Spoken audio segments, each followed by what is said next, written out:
Okay, welcome everyone. Before we start this evening's panel session, I'd like to acknowledge the traditional custodians on the land on which we're meeting all around Australia.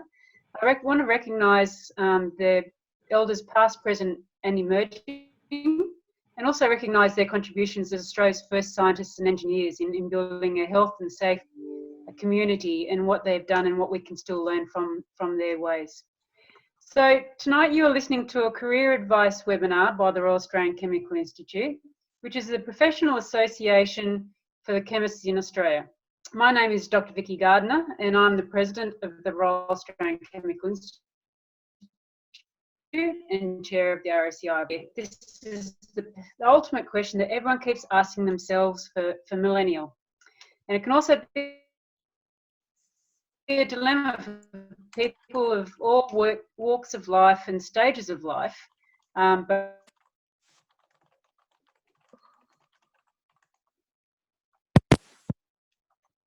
we're having some technical difficulties. So if there are tactics in achieving what it is that you want out of your life, and what positive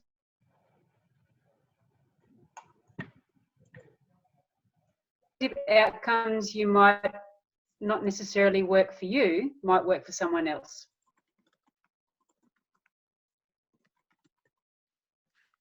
Our panel of experts will be talking about, giving you insights into their personal experiences through their careers and how the choices that they've made along the way have helped shape their success within their fields.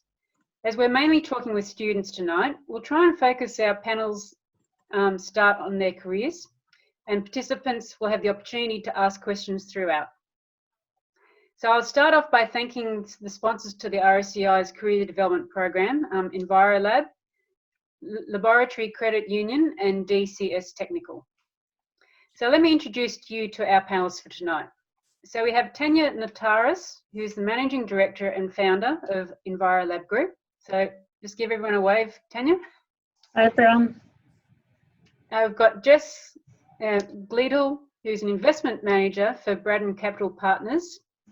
Hi everyone. And we have Professor Mary Garson AM, who is from the School of Chemistry and Molecular Biosciences at the University of Queensland.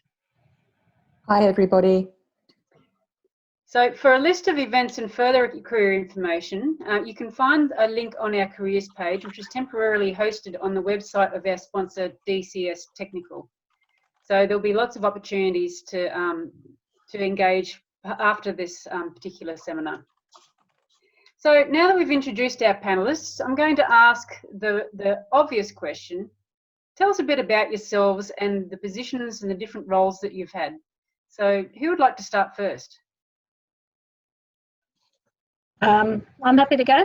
Yeah, sure. Yeah, so I'm going to start off with a bit about myself and then just my current role, and then talk about, some of the roles I held when I was in starting my career. But right now I'm 52 years old. I've been married for 30 years as of Tuesday. Mother of 2 adult children. I've got 2 fur babies, and some of them might actually come up here and lick my face in a minute. You might see them. The immediate past president of the New South Wales branch of the RACI, and I've also been a board member as well. I'm the Managing Director of EnviroLab Group of Companies, and we employ 200 professionals across Australia and New Zealand. We operate under 3 brands: EnviroLab Services, MPL Laboratories and LabTech, who are based in New Zealand. So EnviroLab Services specialise in the testing of soil, water, air toxics, drugs and hazardous materials, and MPL Laboratories specialises in water quality, including microbiological testing, acid sulfate soils, acid mine drainage and workplace health and safety testing. And our New Zealand laboratory, which is called LabTech, specialises in agri-medicines and veterinary medical medicines and agri-chemicals, and also product formulation. So we have quite a diverse range of testing that we offer, and different skill sets. Winding back to when I first started, 30-something years ago, it's been quite a while, I did a sandwich course at UTS, and that that where I did that degree, I had 1 year in industry, and I worked in the petrochemical industry.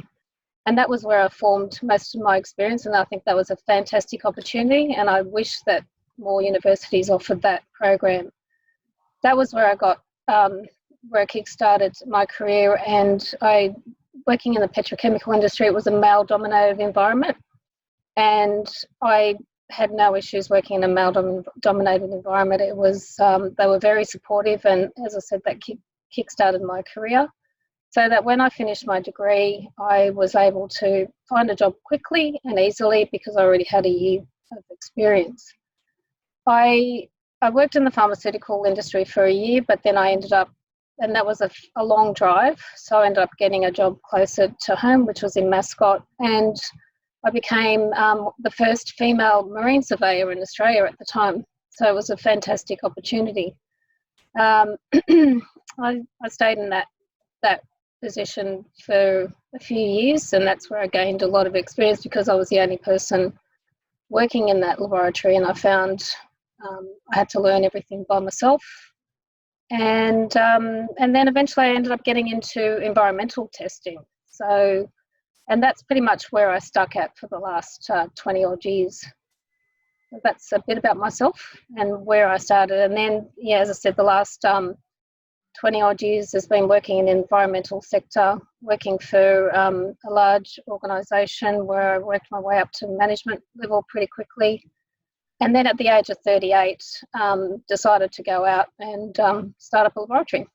So over the last 15 years, I've been able to build up EnviroLab along with our 200 staff and become a Australia and New Zealand laboratory group. Great. Thanks, Tanya.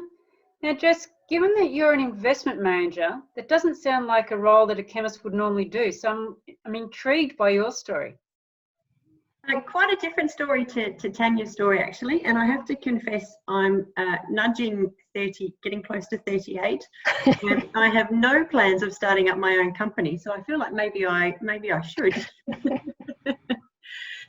So my background is as a traditional scientist. I started with undergrad in both chemistry and biotech, and then a PhD at Adelaide Uni in organic chemistry. I followed a fairly traditional path initially with a couple of postdoc positions following my PhD. I didn't go overseas for my postdoc. I did my postdocs in Australia. One was at a company called Avexa, a biotech company involved in HIV and hepatitis C drug development. And I did another postdoc at CSIRO in Clayton in Melbourne as well, working on peptide mimetics for mobilising stem cells. While I was doing my second postdoc, I re-evaluated, I guess, where I wanted to go and thought, do I want to postdoc forever? Do I want to be an academic? Where am I going from here? And probably, if I'm brutally honest, I probably didn't think up until that point really what I wanted to do. I sort of had just got into this train of being a scientist and following, I guess, a traditional path out of university. And at that point, I've become very interested in the commercial side of science, and actually decided to change direction a little bit and joined a patent attorney firm. And spent 8 years at a firm called FB Rice, initially training as a patent attorney and then working as a patent attorney, protecting IP, developing IP strategies, working with big pharma, local clients on the IP side of things. And the more I did, the more interested in commercial application of science, and less about sort of doing the science myself, and kind of the late stages of drug development and how it sort of plays out in the real world. And so that led me to looking to sort of grow on both the science and the IP background that I have, and put that into more of a commercial role. And I joined Brandon Capital, which is a life sciences only venture capital firm, at the late-ish last year, September last year. And so because we are solely focused on life sciences, we have a team of chemists and biochemists and immunologists working in our team. working with research organisations, universities, medical research institutes, to try and take the technology that they have identified and developed and fund that so that it can be taken through a program and hopefully have a commercial outcome at the end with a product, a drug or a device on the market. Great. So that's absolutely fascinating, Jess, and certainly given the career path that I've had, which has now gone into policy and general leadership type of thing, I can relate to not necessarily the thinking of what do I really want to do. In my case, it's always been I've just been following the opportunities that have come up. So that certainly takes us in quite a different way. Now, Mary, you've come from quite a different sector to both Jess and Tanya. So I'm keen to hear about your journey. Yeah, so thank you, Vicky, and Tanya and Jess. Those are two really interesting stories for our audience.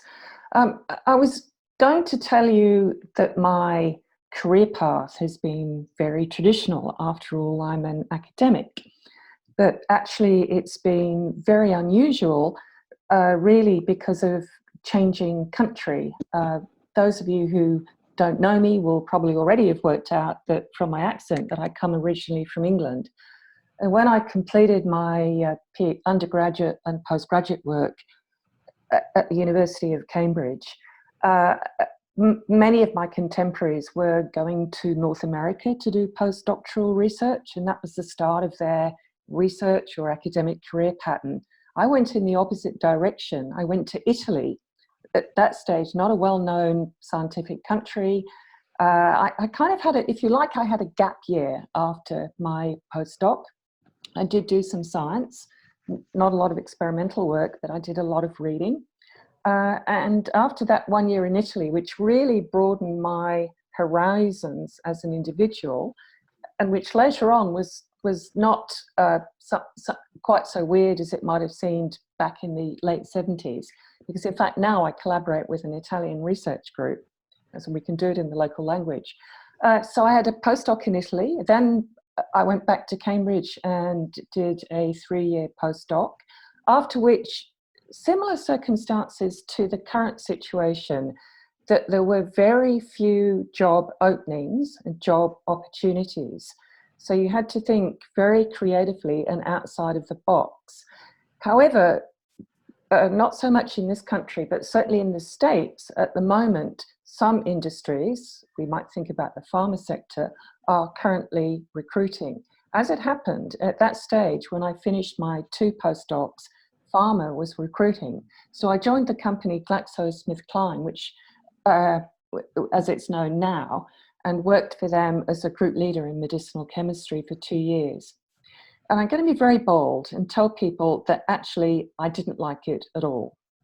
I discovered that the boxed in, the make the right compounds, make them as quickly as possible, don't worry about the chemical yields in your synthesis, that didn't really appeal to me after the exquisite detail in all of the postdoctoral positions.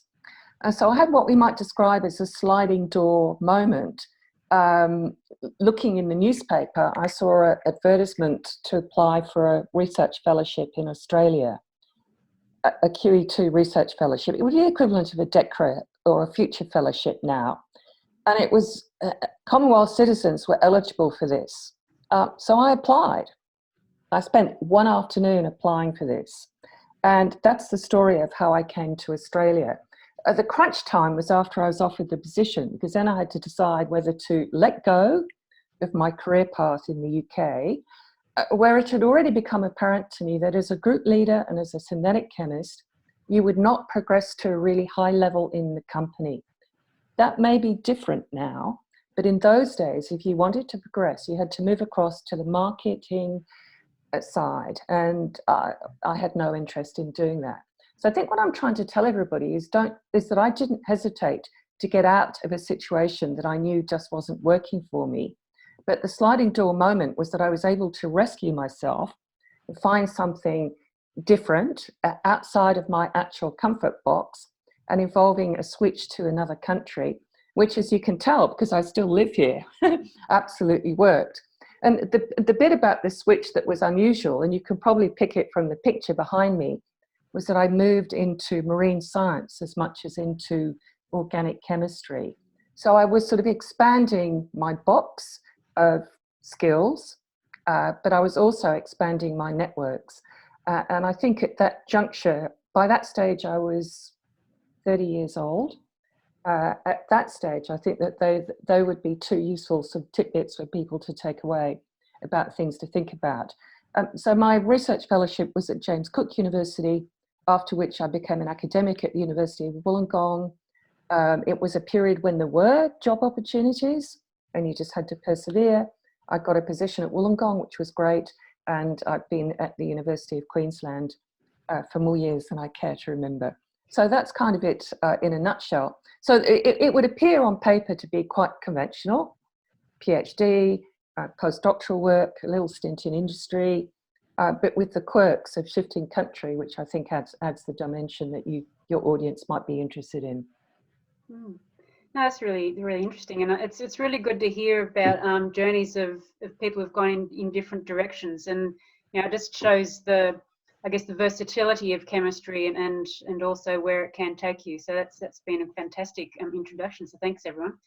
Now, I just want to remind the audience that if you have any questions for our panelists, please put them into the Q&A panel in the Zoom. So if you see down the bottom of your screen, once you get it all moving, that there's a Q&A little thought bubble thing. So put your questions in there. I think that you can also vote on the questions if they're the same kinds of questions. We'll see how it goes. But we'll certainly do our best to answer any questions that come up. So what I thought we're going to try and do this as a bit of a conversational. So, please just go with the flow, I guess, in some specs. And I guess what we can talk about, there's probably a couple of things we want to talk about throughout the rest of the evening that we've got, is around about your personal experiences as during your careers, and then also looking at career in terms of diversity. What would you suggest to someone who's a student now or an early career chemist in terms of what they should be looking at, given that we are in unusual times, and even once we get out of ISO, we still don't really know what the new normal is going to look like. I don't think we were just talking there before around the people, how many people are actually going back to the office or be working from home. So it's probably quite uncertain, and that always makes people a bit nervous, and I can completely understand that. So I guess what I'd like to just throw out the questions is what have been some of the setbacks that people have experienced, and what people have learned from them. What would you be saying in similar situations as to someone who's just about to enter the workforce or early on in their workforce? Jess, do you have anything that you'd like to start off, perhaps? Yeah, I guess in terms of things that I wish I'd thought about more when I was starting my career would actually be to be proactive and to actually think about what it is that you enjoy, what it is that you like, and what you might want to do with your career. I was probably a bit naive in just thinking that, well, if I worked hard and I was relatively smart, that things would happen. But I didn't think about whether they would be the things that I would really enjoy doing. And so I think if I could go back and tell my 20-year-old self, what would you do differently? I think actually taking the time to think about what it is that you like, how you might get there, and think outside of the general kind of options, or maybe the options that you know about. And certainly for me, when I was doing my PhD, I had no idea what a patent attorney was, and I certainly had no idea what venture capital was, and how science could play a role in either of those positions. So I think for me, that's been a big learning curve that I have learned with time, and also I guess having the confidence to take on those sort of very different routes and opportunities and make them happen. No, it's quite interesting. I've I've got some questions here that have come up on the screen, and someone's asked about my policy work. And while I don't necessarily want to talk about me, I want to talk about everyone else. But certainly, one of the challenges that I'm facing even at this particular time is just before ISO started, I actually left my job. So I'm in between jobs at the moment and looking at setting up my own consulting company in terms of business strategy and policy development. So I guess for some background, my career pathway has been through academia, government, private industry, and not-for-profit sector, having more recently worked at Medicines Australia, working with the health department in their policy for getting drugs onto the PBS, and previous to that was as general manager of Engineers Australia. So, working very much around a lot of different things, but one of the things, what you're saying there, Jess, is one of the things I've certainly have realised of late in the last 2 months is how it's up to me to take responsibility for how I actually go about doing something. So I think that's one of those really important things that we always need to keep in mind. Mary, what are some of the challenges that you've had? Yeah, so Vicky, while you were mentioning that, I was just thinking that for you at this critical time, obviously the network of contacts that you've got through your various past employments are going to be particularly crucial to you. And I think also, if I were to reflect back on my 20-year-old self, perhaps my 25-year-old self, because that was when I was in Italy, I had very well-developed technical skills. I think I probably had 0 skills in terms of what we might call the soft skills, communication. I think actually spending that year in Italy taught me the power of communication, because I had to pay a lot of attention to actually being able to communicate with other people, because it was in a foreign language. And I probably was paying a lot more attention to people's body language when I was interacting with them. So I think for a 25-year-old,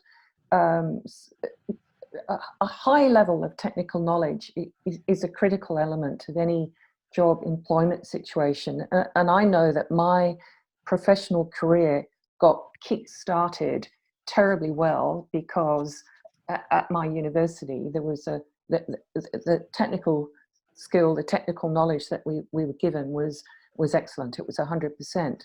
But it would have been good if I could have had better developed communication skills, by which I probably don't mean technical writing. I mean probably more persuasive writing and perhaps more persuasive oral skills. I think that they would have served me well during that period in industry, which I didn't enjoy so much. And maybe if I'd paid a bit more attention to those soft skills, that might have been a more rewarding period of my life. Anyway, I'm interested to hear what the others have to say about that. Tanya, what do you find? No, I agree with that. I probably should have focused more on communication and that when I was younger as well. And if I look back at it, I wish I'd known more about personality profiling and working on your strengths and struggles. It's something that I've learnt in industry, and I think if you can try and understand yourself and what you like, then you can position yourself a bit better for your future and not plant yourself in a job that you might hate. Some people who are very outgoing, who then isolate themselves in a laboratory day in day out doing boring work, they're probably not going to last in that position for very long. So I think really understanding yourself and doing some cheap online assessments of your personality, and then building on your struggles where you feel that you can build on them. So, and if one of them is communication, then certainly working on that, and I think it does serve you better in employment. Unfortunately, I was a victim to that. One of my previous employers, I didn't have the gift of the gab, and others did, and they would get employment opportunities or promotions where I wouldn't. And worked just as hard or even harder and ran a fantastic business. And I think what I made out of that opportunity was that I'd reached my limitations within that organisation, and I went and looked at other opportunities and started a business. So Vicky, I'm was just a positive noticing, thing. Mm. Vicky, sorry to interrupt. I'm just noticing a question from June asking us whether um, that that person is a ECR, whether they would recommend that you stay in one specific field or whether you choose to diversify. So I just thought I'd pick up on that one because obviously I did diversify. I moved into marine science. So in a way, I made myself more employable over a range of academic positions. But because of that, I've always been viewed as a generalist.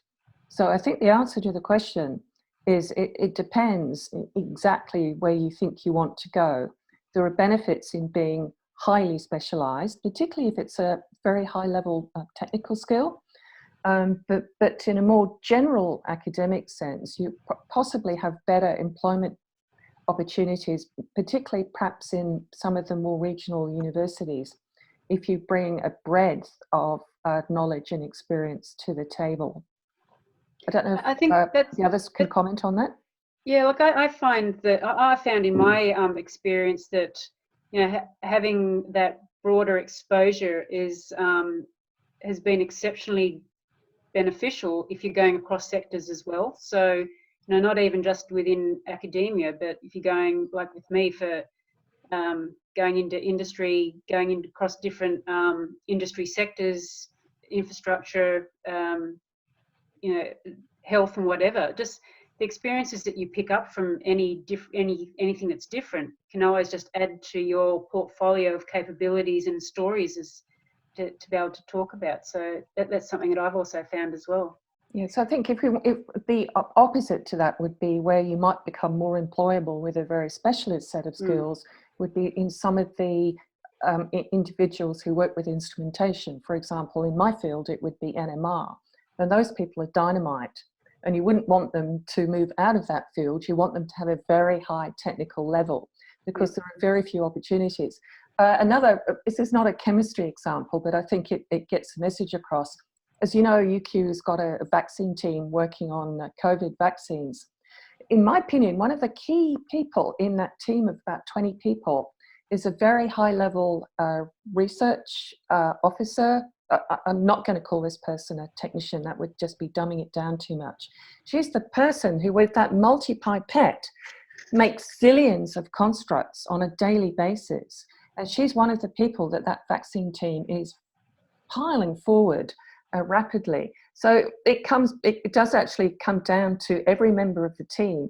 If they bring in a different sort of skill, and hers is that specialized technical skill, if she left the team, the work output would probably drop by about 20%. So she's critical to the success.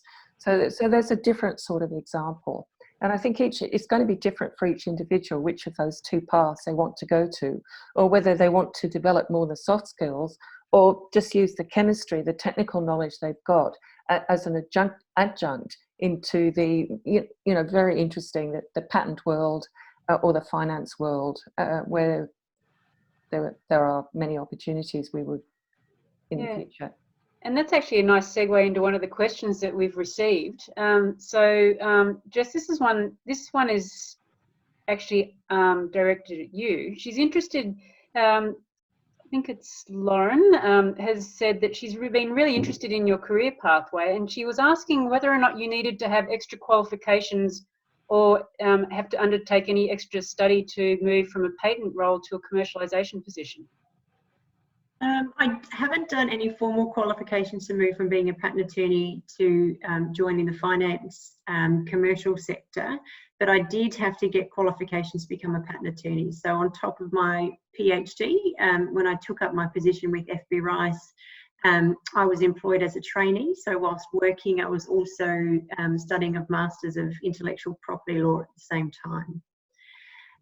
So I think in terms of moving across then to the commercial and finance sector, that's kind of my additional training to be able to position myself there. A lot of members of my team have either direct commercial experience through a BD or a marketing role, or they have an MBA. And I guess I don't bring that particular skill to the team, but I bring a different set of skills to the team. So I think going to Mary's point, and to answer that question as well, I think the ability to have experience and have exposure in other areas can be really, really beneficial. It can allow you, if you want to have more options in terms of the types of jobs that you are looking for, can allow you access to those. And I think just as from a personal level as well, it's, you know, that's a way to challenge yourself and to grow and to learn new things, and that can be very rewarding in itself. And Jess, now is actually a perfect time for members of our audience to be broadening their skill base, because for those people who might be at home, not able to work, it's an opportunity to read and think about picking up new. So for an example that I would give in my own research area is there's a computational technique, density functional theory, which my research group use quite a lot. And I actually don't know yet how that works from the beginning. So if I was sitting at home right now, I know that I would be trying to find out more about it and actually start to do some experiments to learn the technology of using that technique myself. So I'm sure that many members in the audience, if they are at home as a result of this virus, there are opportunities to think about how you might develop your skills at this stage. Take advantage of that. Yep. If I can add that, sorry. No, sorry, that's because it also goes on to something else that people were asking around is, you know, as you rightly said, Mary, now it's a bit challenging for people who are just finishing up PhDs or, you know, the degrees and the like, and there's you know, a downward trend in the opportunities currently. You know, no doubt at some point in time that will start to increase again, but possibly not in the near term. Some of the questions have been around, and Tanya, you might be able to offer some insight on this one. You know, I guess what should people be doing, and flying on from Mary, in terms of looking for opportunities? How long would you be expecting that it could take? You know, what could people be doing to I guess make themselves look more attractive on paper, or, you know, to get that interview? So if right now, you know, it will be difficult to get a placement in an organisation, I think, because there's a lot of, you know, spatial separation that's required, and people are, you know, wary of visitors coming in. I do believe that will be lifted, you know, and you know, we'll go back to our ways in a couple of months, particularly, you know, in Envirolab, and we've put measures in place for training people. So in the meantime, it's definitely what Mary said, is just still preparing yourself, making contacts with employers and seeing what opportunities may arise. Certainly, I think manufacturing will be kickstarted back again in Australia, and certainly more research as well. So I think there'll be opportunities coming once we get over the COVID panic that's been around. So I think, you know, it'll be positive. It's my view in the next few months, say next year. Maybe not exactly this year, but as things settle down, it'll be better towards the end of the year.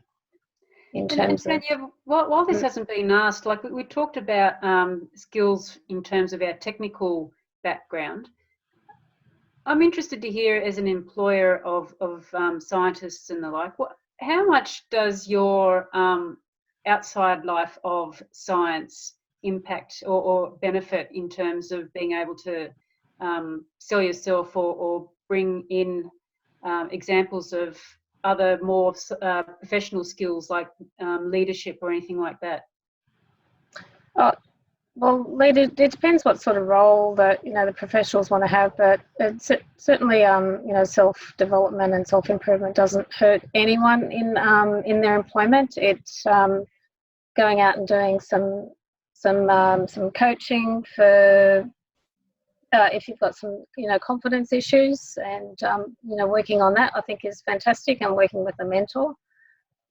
So yeah, I think anything that you can do. Technical skills, I know right now there's a lot, I mean, obviously there's a lot of stuff on Zoom and free learning, as long as you can find out where these are being held. With a lot of the suppliers are running, you know, short courses, 1 or 2 hours, and building up the skill sets, and our staff are, logging on to that as well and trying to improve their skill set whilst they're at work too. So plenty of opportunities, I think, if you can find the opportunities. Yeah. I think add one thing to that, just in terms of trying to get skills, and particularly when it's difficult to get a position. Don't be afraid to volunteer your time and try and get exposure to the types of skills that you would like by volunteering and doing a little bit outside of your day-to-day role, or taking on extra sort of opportunities that aren't part of if it's your PhD or your current role, and using it as sort of a work experience opportunity. I think quite often we tend to think we can't get the skills because we can't get the job because we don't have the skills, and it's a bit of a vicious cycle. But why can't you try and get some of those skills by volunteering your time and trying to acquire them, so you can get move into a paid position later on. But Jess, how do you volunteer? How would someone do that? So I think it depends on what skill you're trying to get, and obviously in these current times it's a little bit more challenging, but I think reaching out to your network is a great place to start. So obviously identifying the type of skill that you would like to get and where you might get that skill, and then if you have a direct contact, or reaching out to your network to try and open up a door and a conversation with someone. And a lot of people will give you time and will help if you show you that you're keen and you're motivated and you're driven. We've all needed help in our lives and our careers, and there are a lot of people that are willing to help in return. I think it's also what I've found in when I've been interviewing people and the like as well is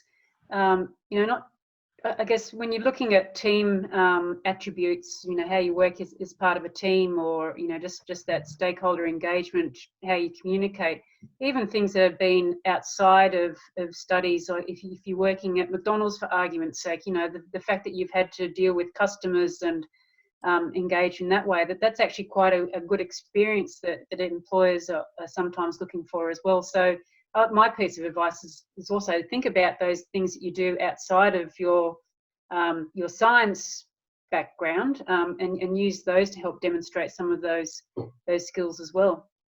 Yeah, Vicky, so you talked about the interview process and interviewing people. So I guess I eventually learned after not getting a job that I really wanted, that a very important part of the post-interview process was actually, of course, to say, why didn't I get the job? But to do that in a positive sort of way.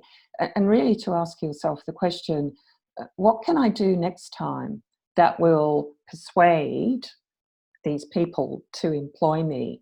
And I find actually going into any kind of new situation where I have to persuade somebody to do something, that having that little mental message of, I've got to be persuasive here, I want to win this, whatever it is an important message to actually prepare myself beforehand.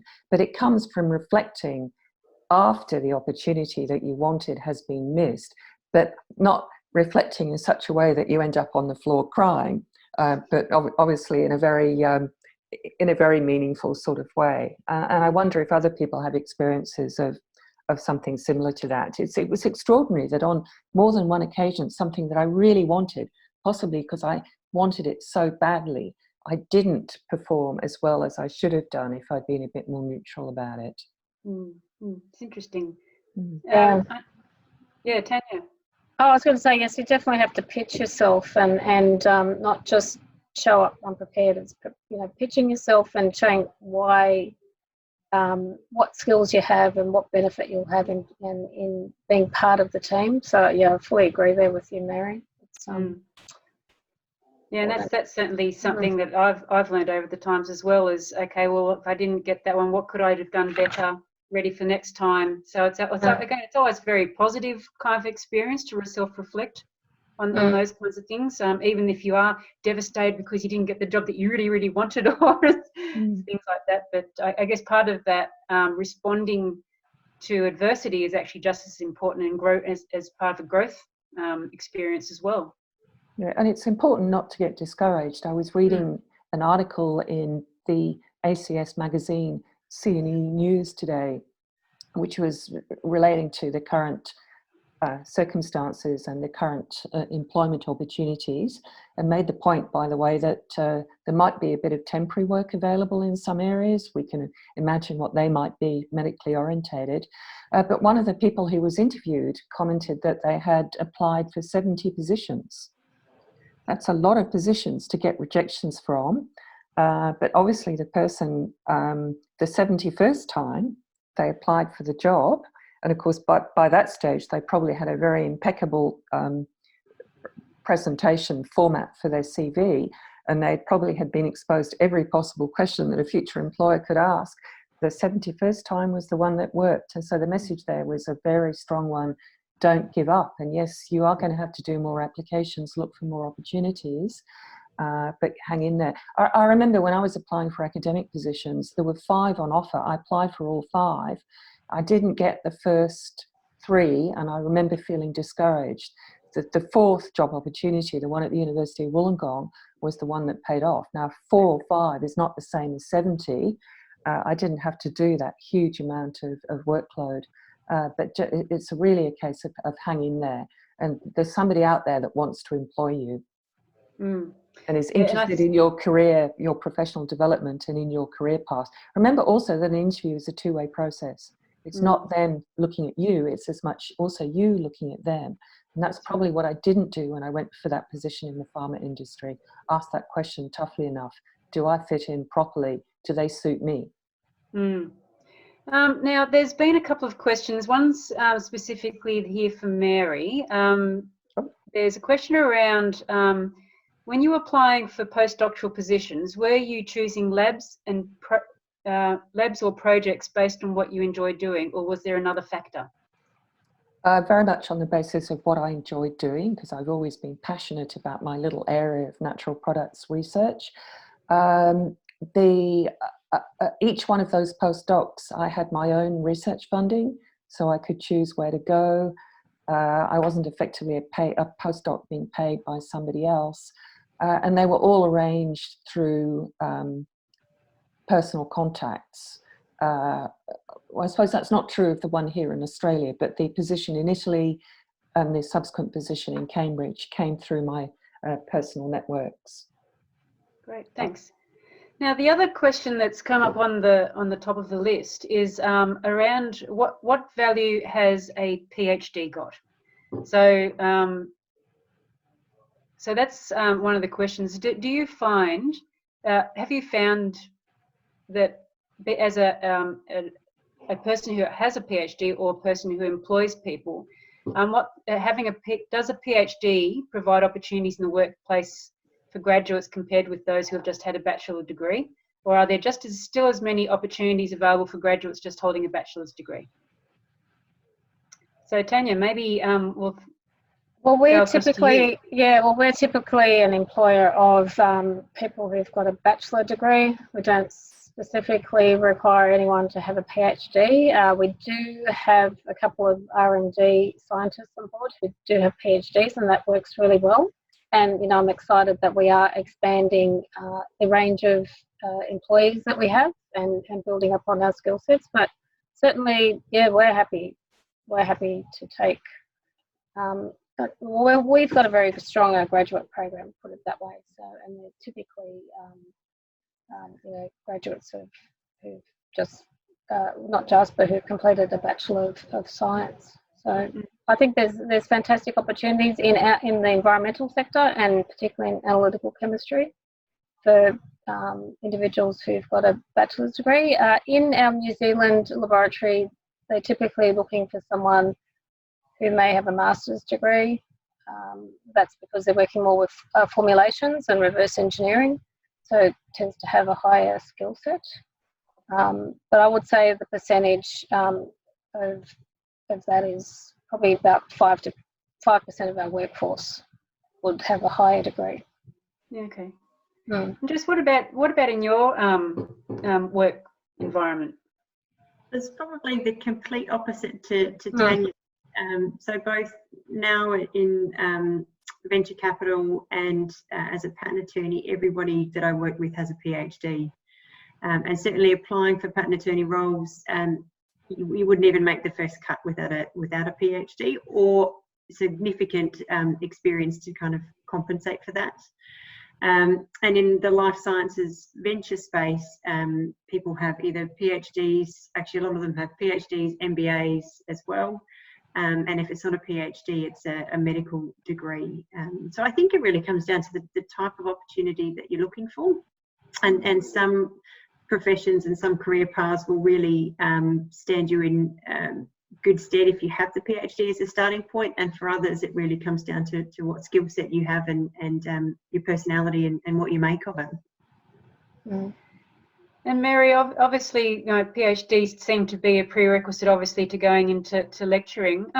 One of the things I found when I was working with engineers, I'm interested to hear both Tanya and Mary's view on this, is about the whole team. So, you know, you've got the technicians or the officers, as you say, but then you have got those, you know, the more the leaders, R&D leaders, for instance, and the like. I guess, where do you see honours fitting in? And I guess, where does the whole team fit in your organisation? Tanya, do you want to go first with that one? Because for me, I think it would be obvious. It's a research team. So I think that what Tanya might say would be useful for the audience. I think in our sector, honours doesn't give you anything extra right at the beginning. So that might help you a bit down the track, but early on it's seen as the same as a bachelor degree. So it's not necessary to gain employment. My understanding is that you do an honours degree, but perhaps if you want to, you know, test the waters for doing a PhD, would that be right? I mean, I haven't. I finished with a bachelor's degree, and I just passed. I didn't get, you know, anything fantastic along the way. I had a good time when I was going at uni. And yep. So I never aspired to do a PhD. Tanya, it's really interesting that you say that, because I would always encourage a student who was showing academic promise to have an honours year. And the explanation I give is that it joins all the dots together, all these disparate bits of information that you've been given in various chemistry courses, which are not strongly linked to each other. And you actually start using the techniques, you start using NMR, you have to interpret yourself rather than just doing an academic exercise. It actually becomes real. So that is the benefit in doing the honours year. It makes you a much stronger chemist. And I would probably want to encourage anybody, even if they're not interested in going into research or pursuing sort of academic or a sort of research career, to think strongly about that year. It's also the year where you discover your personality. I didn't do an honours year because I trained in the UK. I got an honours degree just because I studied for 3 years. This country here, of course, you get an honours degree because you do that year of half coursework, half a research proposal. And it's you at some point during the year, I'm quite sure that the student will hit a wall where they say, I can't do this, but they can do it. And at the end of the year, they've learnt that they can do it, and they've understood why all of these bits of information that they were learning that just seemed like textbook knowledge are important and valued information. So I would always strongly recommend an honours degree, even for somebody who's not planning to go on and do research. The other quick comment I might make is that I think that in some sectors, particularly in sort of analytical and instrumentation, I think here about the pharmaceutical analysis sector, which is quite strong in this country, I think a master's degree is a very good entry point. And I think it's because they value the fact that the person has done that extra degree, that extra study that sort of joins the dots together, but they're not too expensive to employ because they don't have a PhD, but they're also perfectly sort of lined up to learn how to use the instrumentation and to take that forward. So that it really is a case about thinking about the benchmark of where you might want to go. And or importantly, not cutting yourself off from opportunities. because you don't have the correct entry point. I think that, sorry, I'm just carrying you short there, Mary. I think my perspective is an honours would put you in a good place if you were heading into the policy side of things. So if you're going into a graduate program that's run by the Australian government and going down that route. So, certainly the skills that you have with the science qualification is very much around that critical thinking and analysis. And then when you've got the honours, you've got that broader written and communication skills piece too. And I think that really would put you in a good position for going down a more of a policy route as well. Yeah. Now, I note that we've only got 8 minutes left, and we haven't even started on what's it like being a woman in a male-dominated space. So we've got a real quick one. So just, I guess, what have you learnt being in a male-dominated environment, and what one piece of advice would you give people in terms of how to navigate? One piece of advice, okay. So I think, and I've had specific challenges over my years being in a male-dominated legal profession, not with all of the men that I've worked with, but with a couple. And I think something that I learned very strongly towards the end of my patent attorney time was it's really up to you to make something of it. So, one position you could take is that it's everybody else's fault, or it's you can't do anything about it. But I think be positive and be part of a positive environment and a positive position in a male-dominated world. And I think the point to that is leading by example. So if you want, if there are issues or if there are pressures that are different to women versus men, then I think the best way to try and address those is to lead by example and try and have a positive impact. And what about you, Mary? I know that you've done a lot in terms of mentoring younger women and the like. What was the main piece of advice do you give to women? Yeah, so when I was starting off, I was one of 5 women in a class of 90 guys.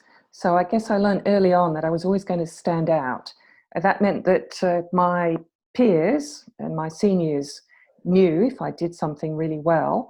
It also meant that they knew if I guffed, if I did something well. So just I learned to be quite sensitive to the fact that I was effectively always on display.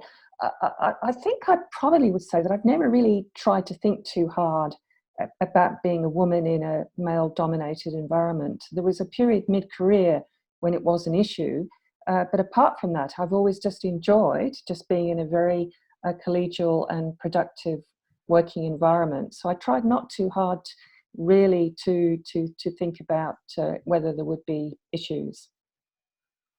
And what about you, Tanya? Like being an owner of a quite a large and multinational organisation is still pretty unusual for a woman. What kind of challenges and advice would you be giving? Well, I think there's still an unconscious bias about pay in our industry, and I find over the years there tends to be a tendency for men to get more money. It's a natural thing that women are not as pushy about their pay. They're not as pushy about getting a promotion. So I feel that it's the loudest person that often wins, and men tend to be that. So I find that's the only issue that I find around the male-dominated working environment, that they tend to, as an example, like when I was a manager, and I had a colleague of mine was a manager as well, and he was paid more than me, and there was nothing that I could do about it. And then he would get a new car, and I would get his old car, So there's been things like that over the years that. I couldn't change that. That was the organisation that I worked for. And moving forward, the workplace gender equality reporting that we have to do is actually quite good. It's a really good government initiative, and it forces us to look at our quotas and seeing how many women we've got in management and senior roles. And I must say, it is a challenge to try and meet those targets, because a lot of women don't actually want to go for senior positions unless they can do those roles perfectly. And they don't need to do it perfectly. They just need to give it a go. It's okay. Yeah, it's one of those things, isn't it, where women need to be able to meet every criteria, whereas men will go in having 3 out of the 10 and they'll give it a whirl anyway. And I think that's certainly one of the things that I learned probably a couple of times actually, is you don't need to be perfect. Just have a go. You've got a lot of skills to offer, and if there was a male, if they didn't have it all, they'd still put in for it as well. So that's probably one of the things, and I certainly do agree with the way that employers are changing in terms of unconscious bias and looking to have a more inclusive workplace. It's not perfect yet, but I guess it's part of that, using our networks to help us get the skills to be influential in our own workplaces and influence those kinds of things as well. So I've got one last question to ask you all, because it's now 7:07. There's been so many great questions come up on the question and answer board, and I'm so sorry that we haven't been able to get to them. So maybe we might be able to get some of them answered later on, Dave, and we can sort that out, tech support. But the final question I'd like to ask each of you is, what would you ask your 23-year-old self? So, Jess, if we start with you. Oh, can we start with Mary and then come back to me? Okay then, Mary. Well, I'll think about that one. What would I ask, or what would I tell? What would I tell my 23-year-old self? Your career path may end up looking very different to what you envisaged. When I was a student in Cambridge, sitting in lectures, if you'd said you will end up living and working in Australia, you will represent Australia at international functions, you will go scuba diving on the Great Barrier Reef, and the Australian government will pay for you to do this, I was like, come on, you've got to be joking. So obviously the career path is exactly what you make of it, but be prepared for it to be very, very enjoyable, and just be open about it. Don't sort of, the boxes are there, and just think outside of the box. Fantastic. Just recognise the opportunities. Great. Tanya? Gosh, my 23-year-old self, I don't know. It's a hard one, because for me, I just made best of any scenario that I was in. Just take the opportunities as they come, do the best as you can. If it doesn't work out, just move on. Don't dwell on it, and move on and seek the next opportunity. Fantastic. And Jess? I think I'd probably say something similar to Tanya. I'd probably tell myself, take a leap of faith and have confidence and just give it a crack. I think confidence is something I've probably, in myself and my ability, is probably something that I've only developed relatively recently. I've always second guessed. I've always thought about, have I done this right? Have I done it well enough? Could I have done it better? Would somebody else have done it better? And I've always had that sort of little voice in my head, and that's something that's finally gone away in relatively, in the last few years. And I think if I'd taken confidence with me on my journey, it would have been a more enjoyable experience, and I probably could have achieved more. But I think be confident in yourself and have faith. Yeah, yes, that's a great answer. And I think that in my case, I acquired that confidence by going and spending a year in a country where I had to communicate in a different language. It really boosted me that I could actually make things happen. So of course that's not a technical skill, but it was finding out about my person. And I never regretted that gap year in Italy, even though it was at the time clearly not career enhancing. So I think that's a really useful comment for you to make. And it also fits in with something that someone's asked. Certainly the question was, what advice would you have for people who are doubting their career path and choice of study? And it's like, for me, my career path has gone so wide and so varied, but I've never, when people ask me, would you do chemistry again? And I would go, absolutely. I loved it. It's something that I loved doing. For my PhD, 3.5 years is a long time to do something that you don't enjoy. So I would go back and do it all again. And everything that I've done throughout my whole career, I've learned something from it, and that's what I take away, ready for the next time, and being able to talk to people on different things like that. So thanks to our panelists, Tanya, Jess and Mary. It's been a fantastic conversation, and as I said, there's so many questions that we didn't get to, but I hope that we answered a few of those. So just to conclude, tonight, as I mentioned at the start, it's been part of the RACI Career Development Program, which is expanding more and more. And so through the webinars, networking events, mentoring, lectures and workshops, the RACI Career Development Program aims to help graduating students get the best possible start for their careers, and hopefully a bit of insight into what it's like once you start your career and going further on. So just some heads up on some upcoming events. So we've got the new online networking initiative, Camaraderie. The first one was last night. It was absolutely fantastic. I've met people across Australia that I have never met before, which was fabulous.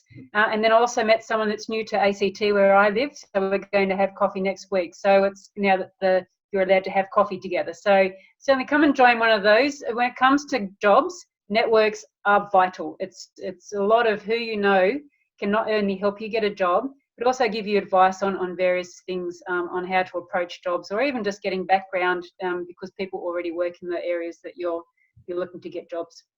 Yeah, so you're not going to say it for you that professional networking through, for example, a society such as the Royal Australian Chemical Institute is an important part of that. Absolutely. It's a wonderful opportunity, right? Yes. And it's certainly with a variety of people that are around as well. Now, the next one of those is on the 10th of June. And the other thing that's coming up is the webinar on lessons from recent graduates. So having a chat with people who have recently graduated and gone on to work, it's always good to know, because your view of what a job actually is and what went before you apply and what it is when you actually get there could be usually completely different perspectives. So this will be a really good seminar, and that's on the June the 25th. So the recording of this event will be uploaded to the RACI Development YouTube channel over the next few days, and as well as that, you can go to the careers website, which is temporarily housed on the DCS technical website, which is www.dcstechnical.com.au/careers, and then so you'll be able to get a whole lot of information there. And in the meantime, thanks go to the presenters for tonight. So Tanya, Jess and Mary, thanks for your wonderful insights. And also to our sponsors, EnviroLab, Laboratory Credit Union and DCS Technical. So with that, I'll sign off, and certainly please feel free to get in touch with our panelists or myself, possibly through Dave in the first instance, but always here to help. So we'll catch you next time.